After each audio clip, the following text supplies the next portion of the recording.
مرحبا لجميع المتابعين. طبعا اليوم بدي اعلمكم طريقة فك رقم سري شنطة السفر. شايفين هذا الموديل؟ هذا بدي اعلمكم طريقة كيف تفكوا. تابعوني خطوة بخطوة، لا تنسوا اياتا خطوة. اول اشي نحتاج اشي، شايفين هذا اشي راسه برواز عشان نلعب بالقفل ونفتح القفل. هذا دائما القفل بيجي من المصانع. شايفين؟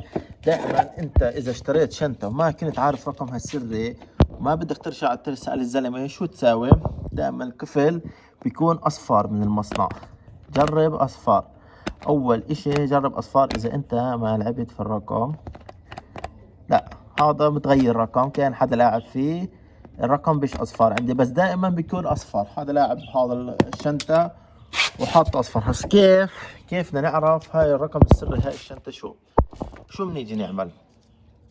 اول اشي بنطلع على هدول. شايفين هدول هون الفراغات؟ هاي شايفين هالفراغ هون، وهاي الفراغ هون، وهاي الفراغ هون.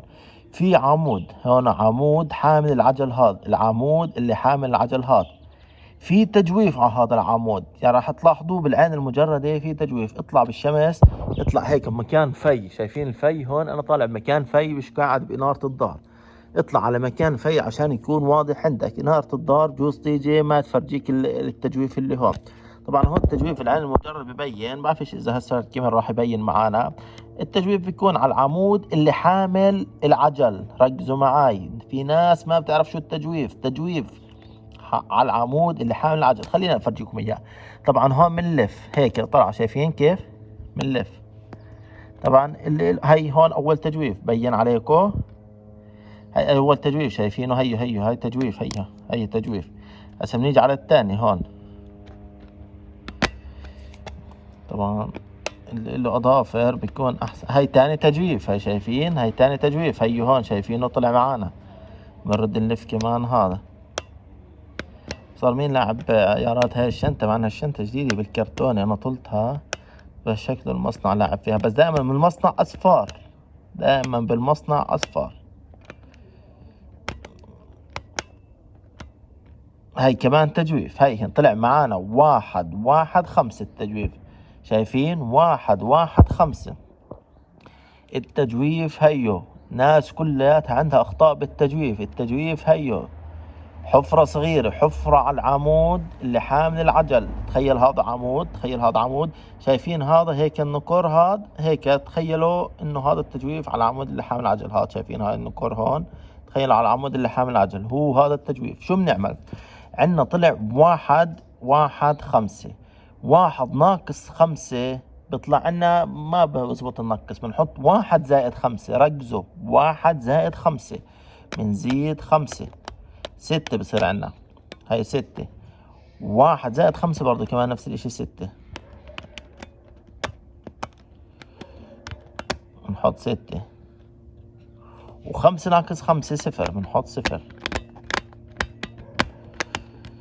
اذا 6-6-0 رقم السرد يكون مزبوط. هات نشوفه اذا مزبوط او لا. مزبوط، طلع الرقم عندنا 6-6-0. هس كيف بدنا نغيره؟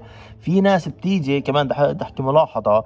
في ناس بتيجي بتلاقي هاي جوا. هاي شايفينها؟ هاي جوا.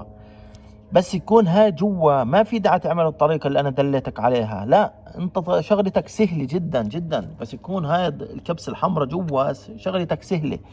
انت هس حط الرقم اللي بدك اياه. هات نحطه اصفار الرقم عشان رجعوه على ضبط المصنع. لان هاي الشنطة للبيع طبعا.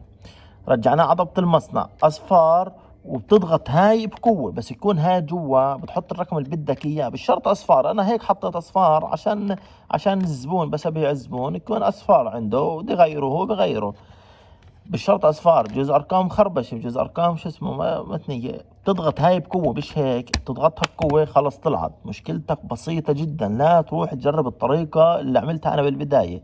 فقط انت شنطتك باعاده وضع تفعيل رقم سر جديد، وتحط رقم سري وتكبس هاي بقوه. في شنط بدها قوه زياده.